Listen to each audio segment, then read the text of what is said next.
గృహప్రవేశాలకు పాల్గొనే అవకాశం కల్పించారు. నిజంగా చాలా సంతోషంగా ఉంది.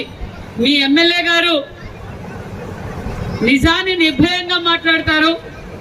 ఎంతటి వారైనా తను చెయ్యాలనుకున్నది అసెంబ్లీ కావచ్చు, అది గల్లీ కావచ్చు, కడప అభివృద్ధి కోసం అహర్నిశలు కష్టపడే మీ ఎమ్మెల్యే గారికి మీరందరూ సహకరించడం, ముఖ్యంగా మరి శ్రీనివాస్ రెడ్డి గారు ఎందుకంటే అవగాహన ఉన్నవారు. తెలుగుదేశం పార్టీ వ్యవస్థాపకులు అన్న నందమూరి తారక రామారావు గారు పేదవారికి సొంతింటి కళ ఉండాలి, వాళ్ళకు పక్కా ఇల్లు ఇవ్వాలని తెలుగు రాష్ట్రాల్లో మొదలుపెట్టిన వ్యక్తి అన్న నందమూరి తారక రామారావు గారు అన్న విషయం మరొక్కసారి మీకు తెలియజేస్తూ, మరి రాష్ట్రం విడిపోయింది 14-19లో రాష్ట్రం విడిపోయి ఈ రాష్ట్రానికి తొలి ముఖ్యమంత్రిగా మాన్యశ్రీ ముఖ్యమంత్రి చంద్రబాబు నాయుడు గారు కూర్చోవడానికి కుర్చీ కూడా లేదు.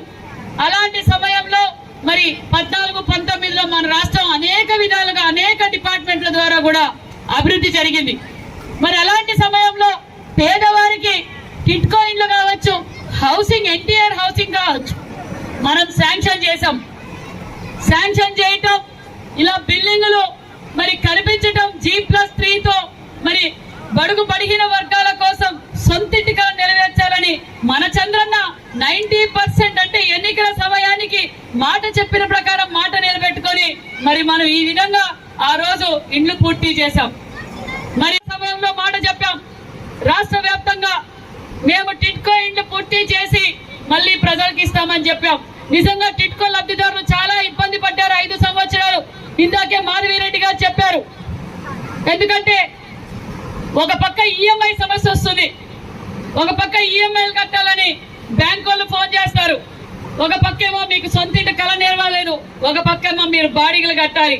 మరి ఈ విధంగా ఇబ్బంది పడుతున్నాం అన్నప్పుడు ఎన్నికల సమయంలో ఆమె ఏదైతే మాట చెప్పిందో అది మాట నిలబెట్టుకున్నారు.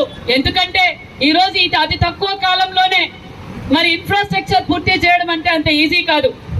మరి ఒక పక్క రోడ్లు నిజంగా చూస్తుంటే గేటెడ్ కమ్యూనిటీలా ఉంది మీ వెంచర్ అనాలి నేను.